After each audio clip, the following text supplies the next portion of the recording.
그 의도가 뭔지는 모르겠지만, 자, 그래서 북한은 그 애초에 통제 위주, 통제 의존의 권력으로 출발해서 그런 식으로 권력 행사를 하면서 권력의 유지 지속 강화되는 그런 도상에서 사실은 지금 중국 공산당이라든가 베트남 공산당의 예를 보면은 개혁 개방이라고 하는 어떤 그런 방식을 통해서 인민들의 지지를 획득하고 있는, 그래서 개혁 개방이라는 것 때문에 통제는 이완되지만은 그 이완되는 통제로 말미암아 손실되는 권력의 어떤 그 부분을 인민들의 성과, 그러니까 경제 성과라고 하는 거를 통해서 인민들로부터의 지지를 수혈받아서 그 정치 권력이 계속 유지 지속 강화되는 그런 체제의 단계로 바뀌지 않았는가 이런 생각을 하는데, 안타깝게도 북한은 그런 게 아직까지 보이지 않습니다. 북한의 대정책을 직접 이제 우리가 들어가서 보면은요, 우리가 대정책 뭐 여러 가지를 얘기할 수 있겠는데요. 뭐 대관계가 전제가 되겠죠. 대정책이라든가, 그다음에 또 그런 대외 접촉이 있겠죠. 결국에는 대정책을 우리가 여러 측면에서 보지만 저는 이제 개방이라고 하는 측면으로 놓고 본다면은 개혁과 개방은 불가분의 관계인데 뭐 길게는 설명 못 드리고요 지금요. 그래서 우리 북한에서는 그러니까 정치 권력을 지속 강화시키는 것은 뭐 한나라당도 그렇고 김정일도 그렇고 어느 정치인이나 정치인은 다 지속 강화 유지시키려고 하는데, 그 방식이 우리는 국민들로부터 어떻게 인기를 걸어야 되느냐, 국민들로부터 어떻게 여론을, 민심을 획득하느냐, 그것이 표로 연결돼서 그래서 권력을 계속 재창출하고 지속 강화시키는데, 거기에 반해서 북한은 그런 시스템으로 들어가지 못하고 여전히 통제, 그러니까 점점 더 내외적 상황이 어려워짐과 동시에 오히려 통제 일변도 정도가 아니고 이제는 통제 중독형으로까지 가는 게 아닌가. 그래서 제가 그 도표를 2개를 그려놨는데요. 개혁 개방을 하면은 그다음에 통제는 점점 하락하는 그런 곡선 때문에 아마 통제를 력을 안 놓치려고 개혁 개방을 안 한다 이겁니다. 뭐 금강산이나 개성공단에 대해서 목이 좀 썼지만요. 그거는 이제 좀 이따 설명드리겠습니다. 그런데 다른 사회주의 국가라든가 우리 한국 정치의 역사의 경험을 비춰보면은 개혁 개방을 하면은 통제력은 하강 곡선을 그리지만은 그로 말미암아 얻을 수 있는 여러 가지 경제적인 성과, 그 성과를 통해서 국민들로부터 어떤 인기, 민심의 획득, 그다음에 지지의 보양. 그래서 통제력은 상실되지만은 지지력을 확보하면서 계속 그 정권이 권력이 유지될 수 있는 그런 방식이 있을 수 있는데, 그 방식을 택하지 않는 것 같습니다. 제가 그래서 사실은 간혹 학교 같은 데서 이제 그런 말씀을 드립니다. 제가 김정일 위원장한테 항상 건의하는 게 있다. 뭐냐면은 개혁 개방 좀 해라. 야당도 좀 허용하고 또 언론도 좀 자유 언론도 좀 만들어라. 만약에 그러다가 그렇게 해서 개혁 개방하면서 그 성과를 올릴 수 있다. 만약에 언론이 너무 마음에 안 들면 언론사 문 닫게 하면 된다. 광고 탄압도 하고, 그다음에 또 야당 인사들이 너무 격렬하게 반항하면은 야당 탄압해라. 잡아갖고 그냥 반사회주의법이라고 사형 선고도 시키고 그래라. 그래도 개혁 개방이라고 하는 걸 통해서 권력을 유지 지속 강화시킬 수 있는 방법이 있다. 박정희 같은 예를 봐라. 그랬더니 대답은 그런 것 같아요. 박정희가 어떻게 죽었느냐. 그러니까 완벽한 통제.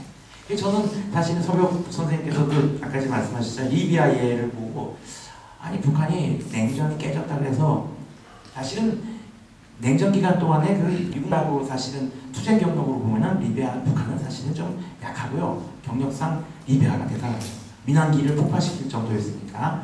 그런데 그렇게 냉전 때 소련 중국이라고 하는 병풍 뒤 딱 앞에 있어갖고 하던 그런 리비아가 냉전이 깨지니까 제일 아마 두려움을 느꼈을 겁니다. 미제에게 사실은요. 북한보다는.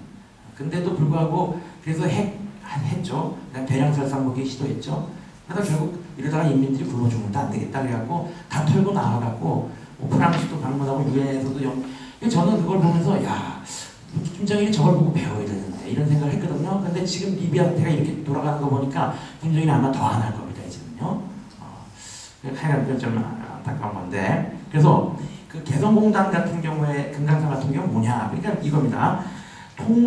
압박 정책이든 북한에 대한 북한에 대한 어떤 호혜 무슨 그 대화 협력 정책이든 간에 북한의 정치 권력의 속성상 통제 체제를 위협하는 그 여부에 따라서 반응하더라.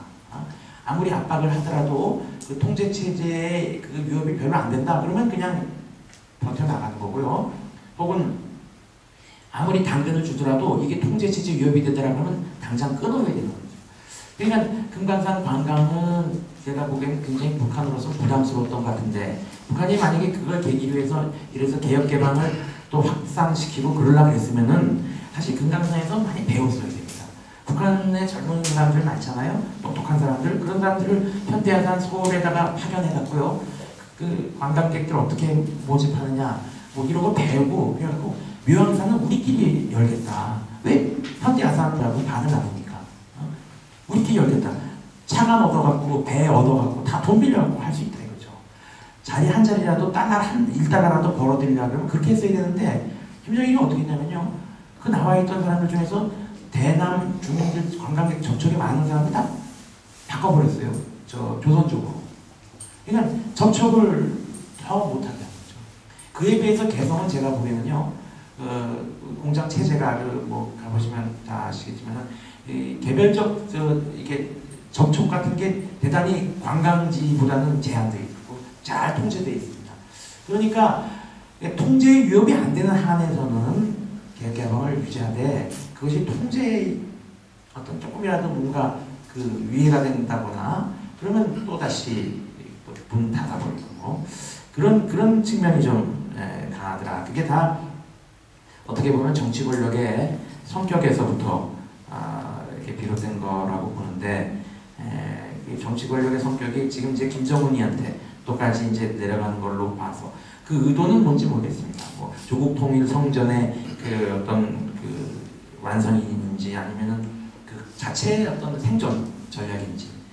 근데 이제 자체의 생존 전략이라고 할 때 그것이 과연 북한이라고 하는 국민을 포함한 국가의 생존인지 아니면은 사회주의 체제를 그대로 고수하겠다라고 하는 의미에서 사회주의라는 거는 헌법에서 많이 이제 얘기를 안 한다고 하지만은 실제로 북한 체제의 근간은 아직까지도 사회주의 체제입니다. 일단 국가가 의식주를 인민들의 의식주를 책임집니다. 책임진다는 건 뭐냐면은 국가가 의식주의 권리를 배타적으로 독점하고 있습니다. 그런 것들을 우리가 살펴보면은 북한의 정치 권력을 통해서 북한의 대외 정책에 대외 국가들의 대북한 정책에 대한 반응. 죄송합니다. 20분 됐습니다. 그 다음에 그 자체의 국내적 요인에 의해서 대외 정책을 어떻게 나오는가. 여기에 대해서 아마 좀 나름 의미 있게 볼 수 있었지 않을까 이렇게 생각합니다. 감사합니다. 네, 수고하셨습니다. 지지와 통제라는 연습을 가지고 단순한 것 같으면서도 창조적인 상상력을 많이 발휘할 수 있는 좋은 아이디어를 주시는